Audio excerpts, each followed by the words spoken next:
Muito bem, quem fala para nós essa noite é James Leite e ele vai falar sobre a paz é o caminho. É com você, meu jovem, que Jesus te abençoe.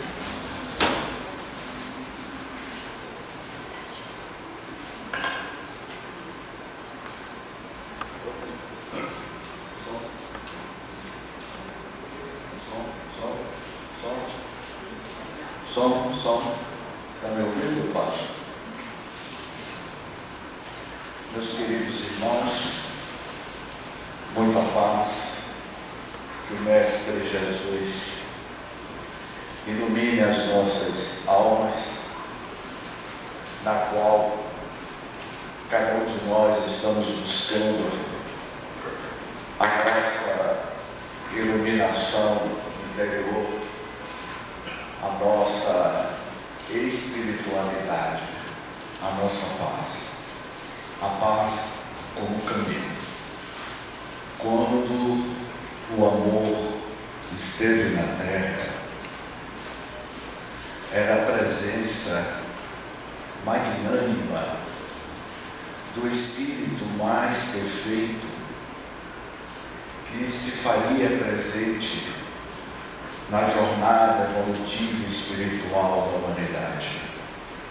Quando o amor esteve na terra, era a presença do grande governador espiritual do nosso orbe terrestre, aquele que deixaria as diretrizes de segurança, o roteiro para a paz, que se inicia nas nossas moradas eternas.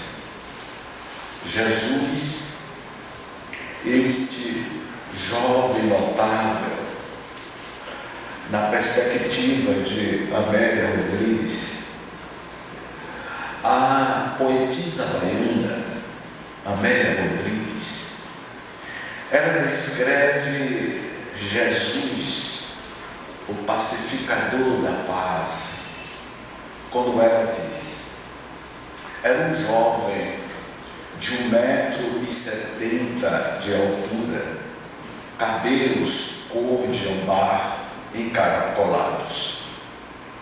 Era o mês de março do início da era cristã, e naquele mês de março, quando os primeiros raios do sol, do irmão sol, começou a brilhar no espelho d'água do mar de Genezaré, o mar da Galileia, aquele jovem notável, aos 30 anos, caminhava em direção a uma barca que acabara de chegar demais de uma das suas pescas.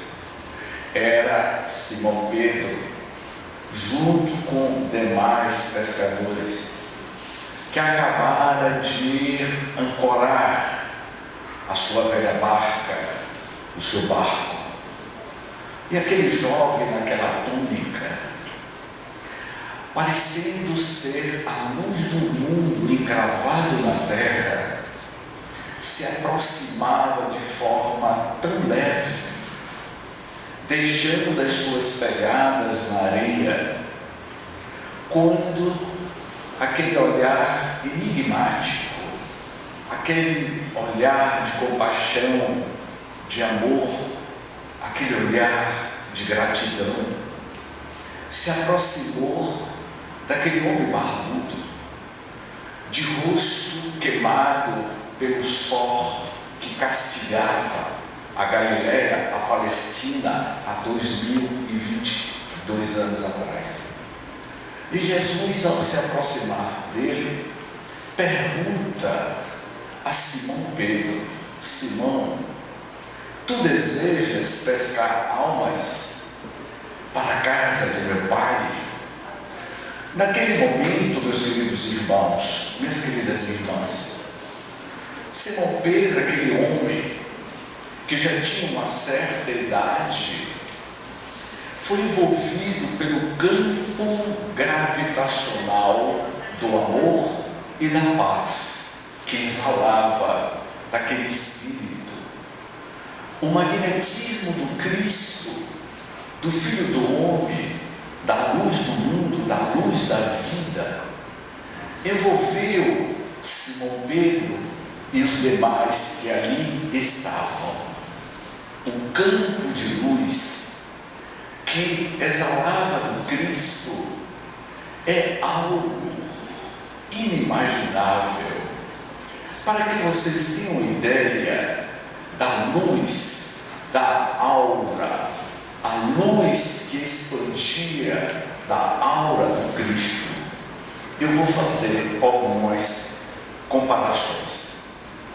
Cada um de vocês que estão aqui neste auditório, todos nós temos um campo de luz, temos uma aura. Essa aura são energias e nós somos portadores desta aura, deste campo de luz. É um campo de luz que são duas forças concêntricas. A energia centrífuga, que é um campo de luz que circula da direita para a esquerda, e a energia centrífuga que sai da esquerda para a direita. Cada um de vocês que está sentado nessas cadeiras tem a sua aura, a sua luz, o seu campo de energia. Então, todos nós somos portadores desta luz. E essa luz, essa aura nossa, ela vai se modificando de acordo com a nossa forma de pensamento. Como dizia Emmanuel, o pensamento cria a vida que procuramos. Você é o que você pensa. A paz é a construção da ideoplastia do seu próprio pensamento. Portanto, cada um de nós somos portadores desta luz, desta aura. Em 1962, um grupo de cientistas vieram da NASA para o interior do estado de Minas Gerais, na cidade de Uberaba. Aquela equipe de cientistas da NASA trouxeram uma máquina essa conhecida como uma máquina Kirlian. A máquina Kirlian era um equipamento fotográfico para fotografar a aura das pessoas. E naquela época, esse grupo de cientistas norte-americanos da NASA foram investigar a mediunidade de Francisco Cândido Xavier, Chico Xavier. E quando eles fotografaram a aura do Chico Xavier, eles ficaram assombrados com a dimensão de luz que irradiava da aura do Chico. Para que vocês tenham ideia, em 1990, aqui em Salvador, quando inauguraram o shopping center, naquela época, colocaram uma máquina Kirlian, e eu fiquei curioso para saber a dimensionalidade da minha aura. E aí eu coloquei o meu dedo polegar esquerdo na máquina lá e fotografou a aura que emanava no meu dedo polegar. E eu fiquei abismado e fiquei triste ao mesmo tempo em descobrir que a minha aura não media nem 1 milímetro. Você deu risada, não foi? A sua aura deve ser muito maior. Então, como diz a Sechonoye, a filosofia da Sechonoye diz o seguinte: aquelas pessoas que sorriem, que tem uma dinâmica na vida, que sorri. Isso aprendi quando eu era adolescente, quando eu tinha 16 anos, eu ia lá para Sechonoye e o preletor dizia: sorria porque você aumenta as suas endorfinas e automaticamente a sua aura se modifica. quando você ama, quando você tem prazer pela vida, que você tem gratidão pela vida, a sua aura modifica-se e você vai construindo as sementes da paz que já existe no mundo íntimo de cada um de nós. Essa semente da paz está em latência dentro de nós. Voltando para o meu dedo polegar esquerdo, eu fiquei triste por conta da luminosidade. O Chico Xavier, quando fotografaram a aura dele, tinha nada mais e nada menos do que 10 metros quadrados de luminosidade. Sabe o que é 10 metros quadrados de luminosidade? Sabe o que significa isso? Significa Salvador em escuridão total. Imagine um blackout em Salvador. Agora imagine todos vocês dentro de um Boeing 737 com a capacidade para levar 400 pessoas, todos nós dentro de um Boeing, viajando a 11 mil metros de altitude, passando sobre Salvador, e quando vocês olharem para baixo, naquele emprego total, vocês vão ver um foco de luz. Essa era a luz do Chico Xavier, porque ele porque ele ainda continua, porque o Chico continua mais vivo do que nunca em outras dimensionalidades, pregando a paz, pregando o amor. Se eu falei da aura do Chico, que é 10 metros quadrados, eu perguntaria a vocês, e a aura do Cristo? A luz do Cristo. E quando Cristo disse, meu Senhor, eu sou o caminho, a verdade e a vida, eu sou a luz do mundo. Se ele é a luz do mundo, ele é o pacificador da paz. Quando a paz esteve na terra, na figura deste Espírito que iria nos mostrar as diretrizes de segurança para a construção da paz no mundo íntimo de cada um de nós. Nós sofremos porque ainda não despertamos o sentimento de paz que existe dentro de nós, porque a paz está de mãos dadas com a gratidão, com o amor e com o perdão. Paz, amor, perdão. Te ofereço paz, te ofereço amor, te ofereço amizade. Aquela música que eu coloquei no meu canal, eu não vou cantar aqui, porque se eu cantar, o meu amigo Pato vai jogar um abacaxi em mim, porque ele é cantor. Te ofereço paz, te ofereço amor, te ofereço amizade. Então Jesus é esse amor.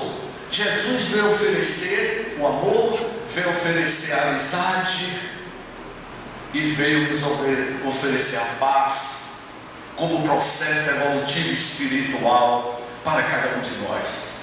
Se vocês estão numa noite fria em Salvador, é evidente que cada um de vocês aspiram à construção da paz no mundo íntimo seu e daqueles que nos cercam. Então Jesus é a personificação da mais essência divina da paz na terra.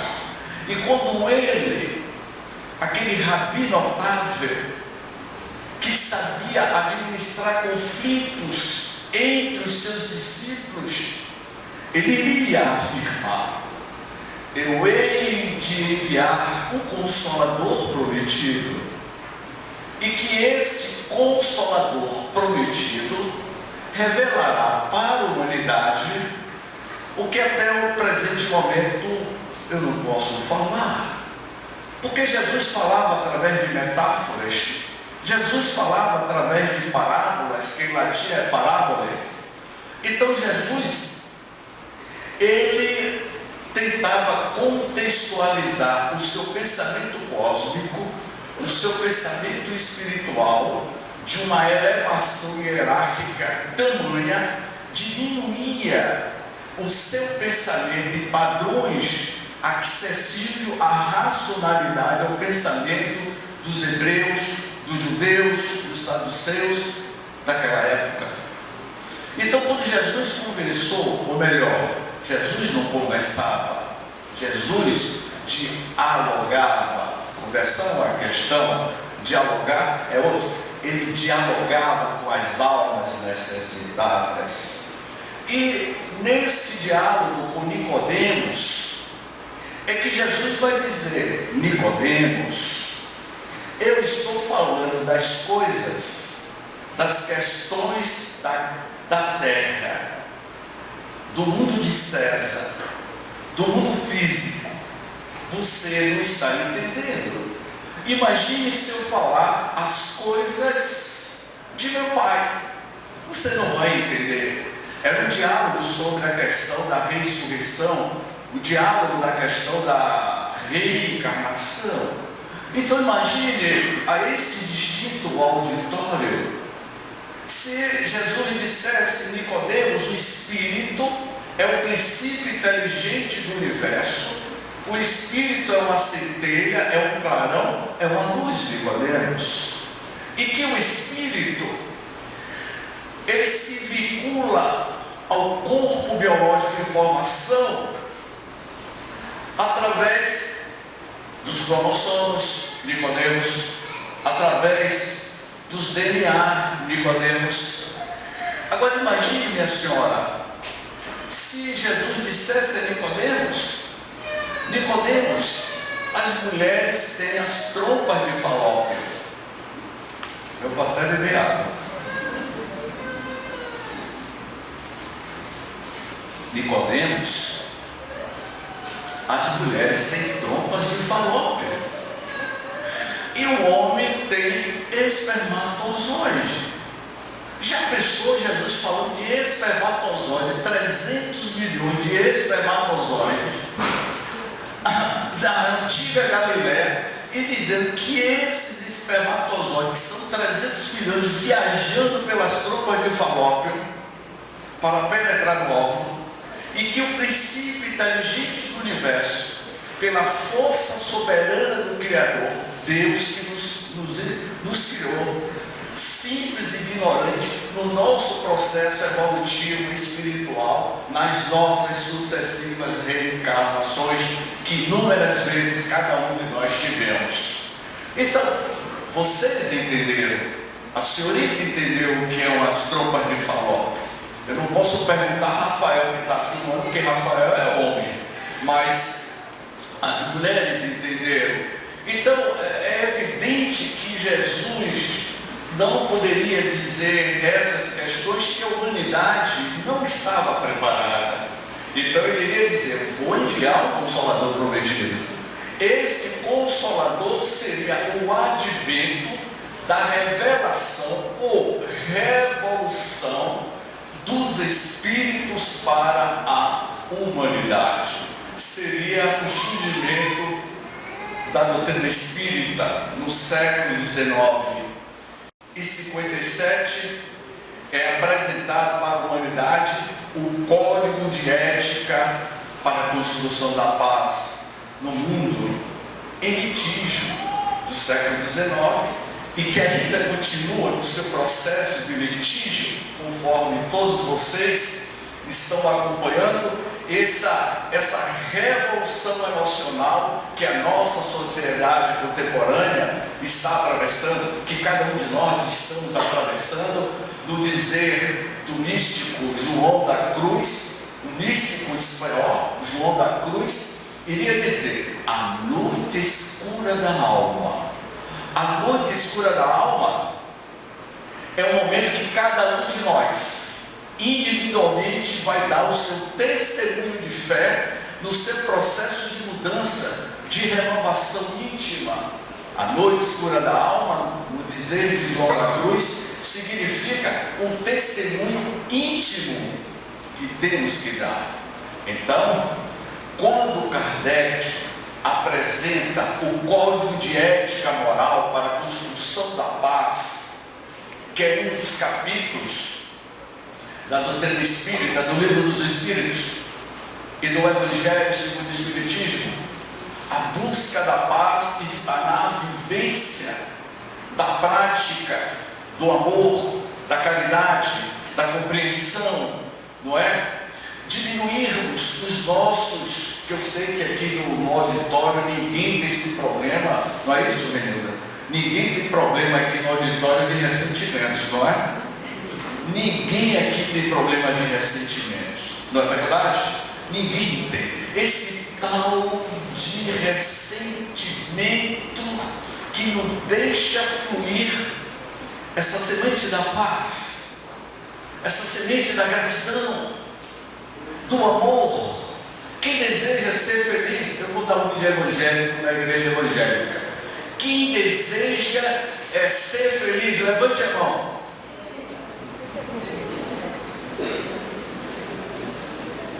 Peraí. Estou virando as pessoas assim, né? Quem deseja a felicidade, levante a mão. Aleluia, irmão. É claro que nós desejamos a felicidade. A felicidade se constrói de que forma?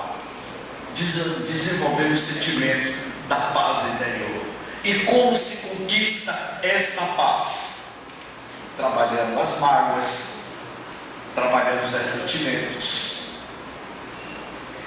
O problema da humanidade, eu diria que uma da espinha dorsal da proposta terapêutica do Cristo para a Terra é o valor terapêutico do perdão para a construção da paz no nosso mundo interior. Então, quando ele diz, Pai, perdoa, pois eles não sabem o que fazem, essa foi as últimas palavras de Jesus no Monte do Gólgota, ou no Monte da Caveira, quando estava sendo crucificado. Portanto, Jesus falava nessa mensagem e Allan Kardec, o codificador da doutrina espírita, apresenta a bússola de orientação para a construção da paz no livro O Evangelho segundo o Espiritismo, com as suas parábolas, que é uma ética da construção da paz. Eu fiz todo esse preâmbulo para chegar no dia 2 de outubro de 1869. O mundo não seria mais o mesmo. O calendário terrestre registrado 2 de outubro de 1869. Reencarnava na Índia um dos espíritos mais evoluídos que esteve na humanidade, aquele gigante da alma, de 1,50 m de altura, aquele que iria mudar a história da humanidade, um espírito enviado pelo Cristo, esse Cristo, governador espiritual da terra, periodicamente envia para a terra os seus grandes missionários. E um desses missionários, ao reencarnar na Índia, seria conhecido como Mahatma Gandhi.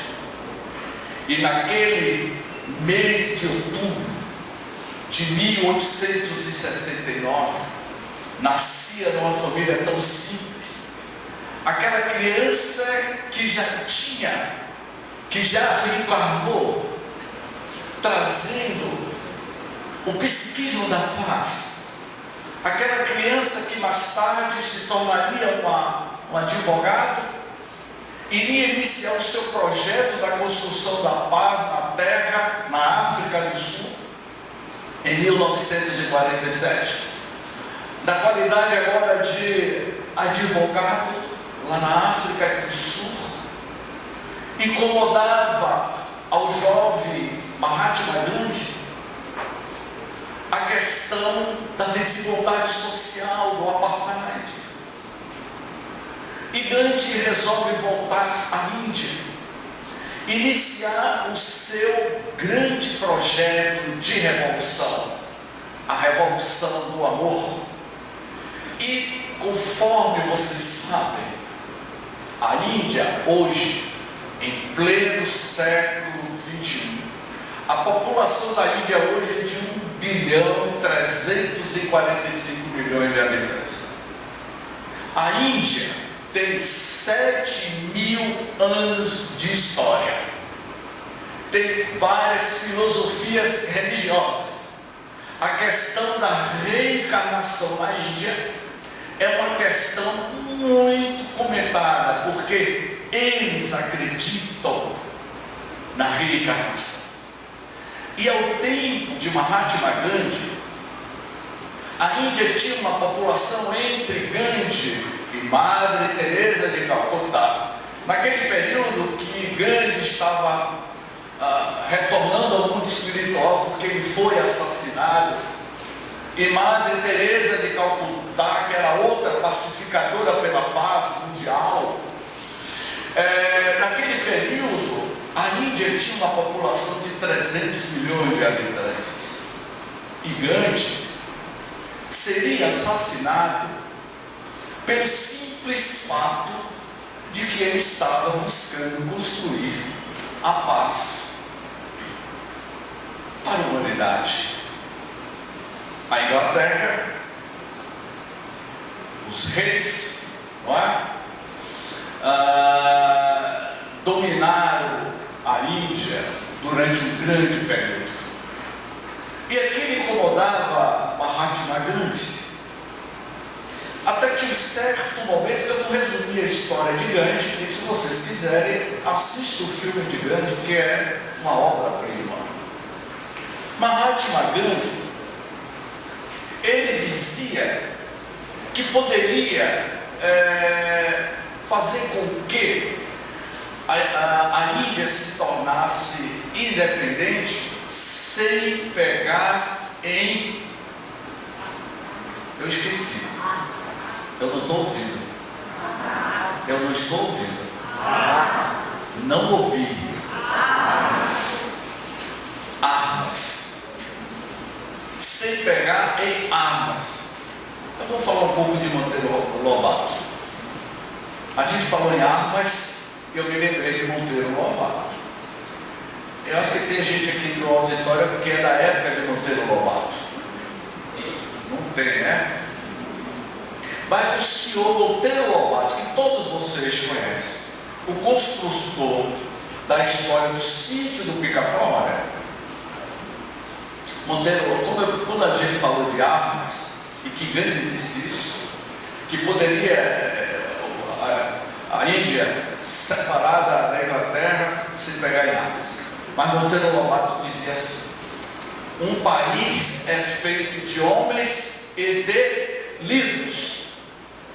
Eu vou repetir: um país é feito de homens e de livros. É o livro que nos liberta dos grilhões da nossa ignorância. E Mahatma Gandhi, ele é o próprio livro da paz em pessoa. E quando ele é convidado pelo primeiro-ministro da Inglaterra a visitar Londres, e se aproximando de uma vitrine, Mahatma Gandhi, ele mesmo fazia as suas vestimentas. E Gandhi, diante de uma vitrine nas principais avenidas de Londres, acompanhado do primeiro-ministro, negociando a independência da Índia. E Mahatma Gandhi, diante de uma vitrine, começou a sorrir. E na vitrine tinha vários souvenirs, como a gente vê em shopping center. A gente, quando está no shopping center, a gente não para, não fica observando as roupas, os sapatos das mulheres, as roupas mais belas, as joias do H. Stern, não é? E por aí vai. Mahatma Gandhi, ele parou diante de uma vitrine e começou a sorrir. O primeiro-ministro perguntou-lhe: Swami Mahatma, deseja adquirir algum desses objetos? E por que está sorrindo, Gandhi? E ele respondeu: estou sorrindo porque eu não preciso mais ter esses bens que é ilusório. Portanto, meus queridos irmãos, Gandhi, esse espírito altamente evoluído, que mais tarde iria reencarnar nos Estados Unidos, Dr. Martin Luther King Jr., o grande protestante, iria ter como roteiro para sua jornada de protestante, Martin Luther King, o pensamento de Mahatma Gandhi. E Luther King citava sempre o pensamento de Gandhi. E o que Gandhi iria dizer? As religiões são caminhos diferentes, convergindo para o mesmo ponto. Há uma diversidade de religiões convergindo para o mesmo ponto. Que importância faz se seguirmos por caminhos diferentes, desde que alcancemos o nosso objetivo, que é a construção da paz? Porque as religiões e a humanidade têm que levantar a bandeira da paz, a bandeira do amor. Amai-vos uns aos outros como eu vos amei, para a construção da paz. Essa é a mensagem de todas as religiões, e não sentimento de ódio, de pegar em armas. Então, quando uma frase que Martin Luther King citava de Mahatma Gandhi: se queremos progredir, não é isso que cada um de nós não estamos buscando o nosso progresso? Não desejamos progredir, crescer espiritualmente? É ou não é? É ou não é, meu amigo? O senhor que está aí na ponta. Exatamente. É progredir. Se queremos progredir, não devemos repetir a história, mas fazer uma história nova. Não repita a história que você já fez. Construa uma nova história, um novo recomeço. O amor, vai dizer Gandhi, e repetido por Martin Luther King Jr. O amor e a verdade estão tão unidos entre si que é praticamente possível separá-los. São como duas faces da mesma medalha. O amor, que muito bem colocou Joana de Ângeles no livro Amor Imbatível, Amor. Este livro, Amor Imbatível, Amor, psicografado pelo médico Divaldo, pelo espírito Joana de Ângeles, e que Joana de Ângeles, ela vai dar uma definição desta paz, do amor. É isso que nós estamos buscando. Eu tenho certeza indubitável, e posso colocar minha mão na fogueira, não é? Por todos eles. Vou colocar minha mão na fogueira por cada um de vocês. Posso colocar minha mão na fogueira por cada um de vocês? Eu vou até beber água, porque eu estou até com medo da minha mão queimada. Mas acredito em vocês. Eu acredito em vocês. Sabe por que eu vou botar minha mão no fogo por você? Sabe por quê, minha jovem? Porque eu tenho certeza absoluta que você está hoje aqui buscando a paz, o amor. Não é isso que você busca? Conseguir não queimar a mão? É isso. Afinal de contas, o que é que nós estamos fazendo aqui nessa casa do caminho? Pronto atendimento. Afinal de contas, quando Joana de Ângeles, ela vai traçar diretrizes entre a paz e a construção do amor, ou a construção do amor através da estrada da paz.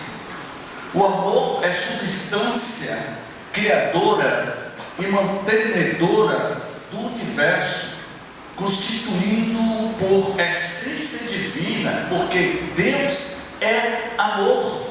Deus e nós, ou melhor, nós somos a mais pura expressão do amor do Criador na Terra, conforme está na primeira pergunta do Livro dos Espíritos. Que é Deus? Não é quem é Deus, minha jovem. Que é Deus? Deus é a inteligência. Eu estou falando para você. Deus é a inteligência. Não, eu vou ficar a noite toda aqui esperando você responder. Estou brincando.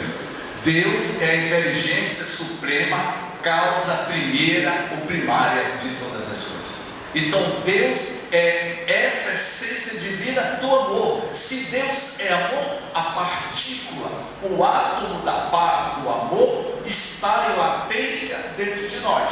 Sabe por quê? Porque as trevas, as sombras, ela é transitória. Trevas e sombras é transitória, mas a luz é eterna. Aonde há luz, jamais existirá as trevas. E a construção da paz se inicia dentro da morada de cada um de nós. Como muito bem colocou Jesus, há muitas moradas na casa do meu Pai. E Jesus se referia em três aspectos. No primeiro aspecto da cosmologia. Nesse primeiro aspecto da cosmologia, há muitas moradas na casa do meu Pai. Jesus estava afirmando que existem outros mundos habitados, outras civilizações super avançadas, aonde o amor reina em todos os níveis da criação universal. Nós vivemos numa galáxia com 100 bilhões de estrelas, e dentro da nossa galáxia, a Via Láctea, com 100 bilhões de estrelas, há uma diversidade de civilizações muito mais inteligentes do que a nossa. A galáxia de Andrômeda, vizinha a nossa galáxia, que está a 2,5 anos-luz de distância, ou seja, um ano-luz significa 10 trilhões de quilômetros. Andrômeda, essa galáxia tem 10 trilhões de estrelas. A galáxia NGC 4889 tem 1 trilhão de estrelas. Eu só falei de 3 galáxias, as galáxias observadas. Então, quando Jesus disse há muitas moradas na casa do meu Pai, Ele está afirmando que existe uma diversidade de vidas, de inteligências, em níveis de evoluções diferentes, e que essas inteligências atingiram o patamar de um mundo de provas e de expiações para um mundo de regeneração na construção da paz. Nós falamos muito, principalmente dentro da casa espírita, falamos muito de um mundo de provas e de expiações para um mundo de regeneração, mas o mundo se regenerar no dia em que você, cada um de nós nos regenerarmos. Então, quando Jesus diz há muitas moradas na casa do meu Pai, Ele estava dizendo que existem civilizações muito mais superiores, raças alienígenas muito mais avançadas do que a nossa. Jesus também se referia no segundo nível, há muitas moradas na casa do meu Pai. Jesus se referia ao mundo espiritual, a nossa verdadeira pátria. O mundo espiritual é a nossa verdadeira origem. Amanhã eu vou desencarnar, cada um de vocês vou desencarnar. como houve uma desencarnação coletiva, com a pandemia que ceifou 5 milhões de seres humanos na Terra durante a pandemia, e aqui no território brasileiro foram quase 700 mil pessoas que retornaram à vida espiritual. E como é que está essas pessoas que desencarnaram vítima da Covid? Aí é assunto para outra palestra. Mas o que eu quero dizer é que nós retornamos ao mundo espiritual. E cada um de nós vamos compor a sociedade espiritual de acordo com o tipo de comportamento moral que você teve na Terra. Se em vida física você foi o pacificador, te ofereço paz, te ofereço amor, te ofereço amizade, não é? Te ofereço amizade, te ofereço amor. É claro que, como a Sete Noé disse, a palavra é um verbo divino, a palavra tem força. Deus te dê paz, Deus te dê amor, Deus te dê prosperidade. Então você é o que você pensa, o que você fala. Então quando você vai para o mundo espiritual, você não vai levar meu esposo, minha esposa, meu filho, meu carro, minha casa, meu celular, o iPhone, eu não tenho iPhone. Nós não vamos levar nada. Não vamos levar, Conceição, o seu armarinho, nada. Porque Conceição, o ganha-pão dela, posso falar, Conceição? Posso fazer o marketing do seu armarinho? Depois você me paga uma taxa. Conceição tem um armarinho. É claro que quando Conceição desencarnar, será que Conceição, quando chegar no mundo espiritual, vai continuar contando botões e agulhas? Claro que não. O que nós vamos levar são os nossos talentos morais. Se você for um homem que levou uma vida inteira falando da paz, do amor, do respeito, de trabalhar com os diferentes, você será no mundo espiritual o que você foi na terra. E é essa a mensagem que ganha paz.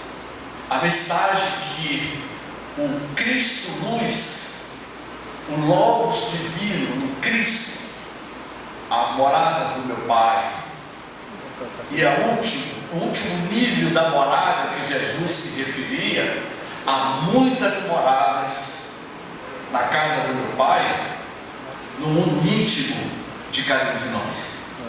Descubra, meus amigos, as grandes galáxias, os grandes arquipélagos que existem dentro de você. Descubra as infinitas estrelas que existem dentro de você. O telescópio James Webb, eu acho que esse nome James Webb é em minha homenagem, né? Porque meu nome é James. Eu acho que eles colocaram lá James Webb porque lembrou de James, o careca, aquele salvador. Mas o telescópio é James Webb. E esse telescópio James Webb, que foi lançado em dezembro do ano passado. E como a gente estuda, eu tenho um grupo de estudos aqui na casa do caminhão. Eu posso fazer um marketing do estudo, né? Eu coordeno um grupo de estudos aqui na casa do caminhão, que é o grupo de estudos da obra A Gênese de Allan Kardec, todas as sextas-feiras, a partir das 18h30 online. E nesses últimos 3 anos, nesses últimos 2 anos, está sendo de forma online. E eu sempre digo que estudar a Gênese de Allan Kardec é uma viagem à cosmologia. Estudar a Gênese de Allan Kardec, que foi o último livro publicado por ele em 1868, é viajar na Enterprise. O meu amigo Rafael, que está filmando aqui, ele faz parte do grupo, eu chamo ele de Spock. Então, é viajar pela Enterprise. Ele está ali usando o chapéu de Chico Xavier. É viajar pela Enterprise. Então, pelo simples fato de estudar a obra Gênese, e contextualizar a obra Gênesis para a cosmologia moderna, a gente tem acompanhado as recentes descobertas do telescópio James Webb, revelando os confins do universo, as diversidades de moradas de mundos que era totalmente desconhecido. Esse telescópio James Webb custou uma bagatela de 60 milhões de dólares. O que eu quero dizer com todos vocês, o telescópio James Webb, que o homem inventou para descobrir a origem do universo, e Jesus nos apresenta a ponte, o telescópio, para dentro de você. Não aponte o telescópio para descobrir as estrelas das grandes galáxias, mas aponte o telescópio e descubra as estrelas que existem dentro de você, que existem dentro de cada um de nós.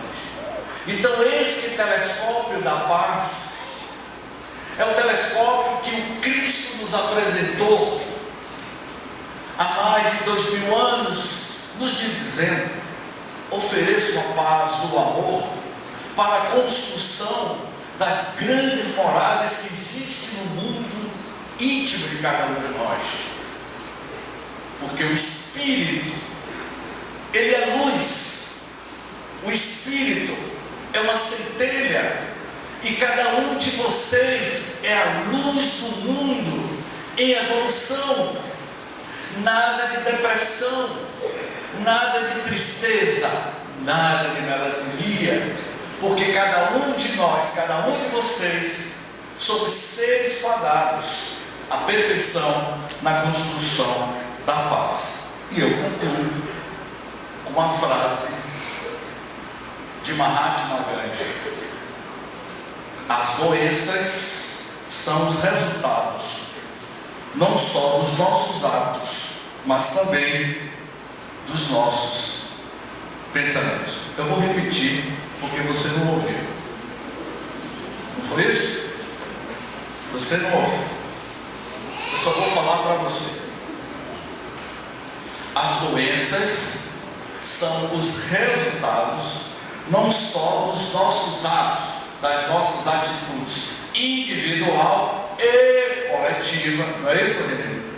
As nossas atitudes e ações não é apenas individual, mas é coletiva, que abrange uma sociedade, e a gente entra no campo da enfermidade psíquica coletiva. Então, ele diz assim: as doenças são os resultados não só dos nossos pensamentos. E aí, para concluir as nossas reflexões da noite, eu vou encerrar com o pensamento de Siddhartha Gautama, Buda. E Buda dizia o seguinte: somos o que pensamos. Com o pensamento construímos o mundo. O mundo nada mais é do que a construção mental dos seus próprios moradores.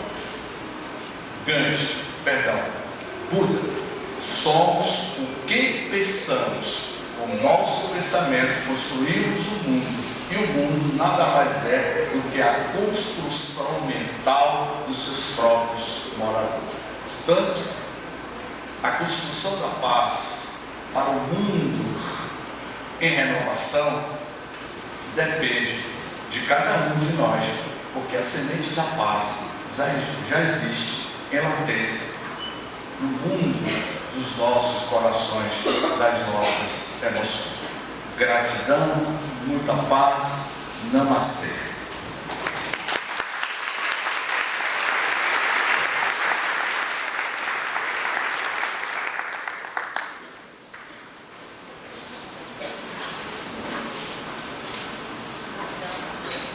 Nossos amigos passistas para o segundo momento dos trabalhos.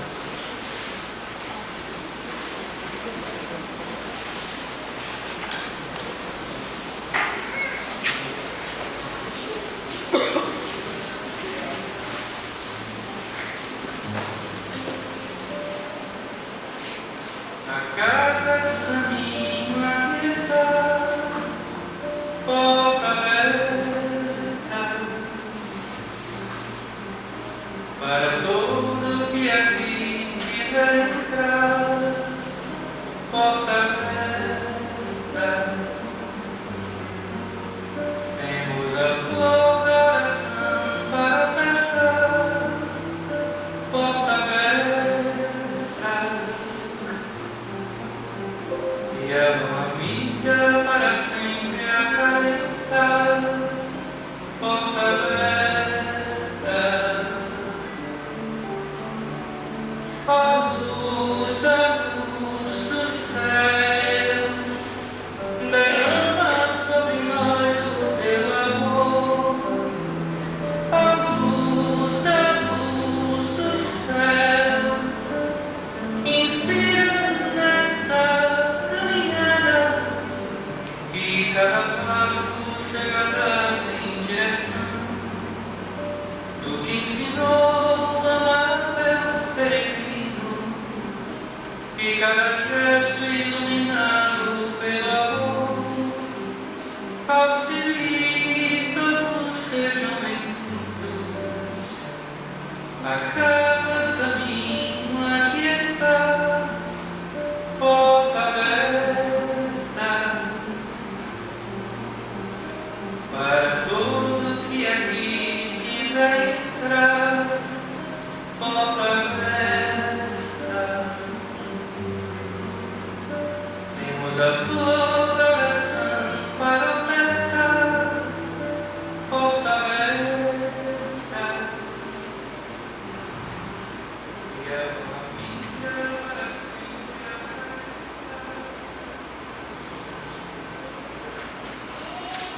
E assim, confiando no amor que existe em nós e na paz que habita em cada um de nós vamos fazer a oração muito singela. Uma oração que muitas vezes alguns dos nossos irmãos dizem assim: eu não sei orar. Mas quando nós declaramos o nosso amor ao Cristo, essa oração dá mais sublime importância para o universo. Então juntos vamos dizer assim: Jesus, eu te amo. Jesus, eu te amo. Jesus, eu te amo. Mais uma vez, Jesus, eu te amo. E com certeza, esse amor há de revelar por todo o universo, em nós, em todos os nossos lares, onde quer que estejamos. Esse amor que nós expressamos e declaramos ao Cristo, toda criatura humana será tocada, o universo irá sentir quando nós expressamos, quando nós verbalizamos: Jesus, eu te amo. Ao levantar e ao deitar, possamos dizer essa frase: Jesus, eu te amo. E nós veremos quantas coisas irão revolucionar, irão transformar-se em nossas vidas. Queridos amigos, em nome do Cristo, que essa paz possa permanecer em nós e que este amor que habita em nós, esse se multiplique e não tenhamos vergonha nem receio de dizer aos nossos amigos e irmãos: eu te amo. Que o Cristo nos acompanhe e que a paz fique conosco, hoje e por toda a eternidade. Que assim seja.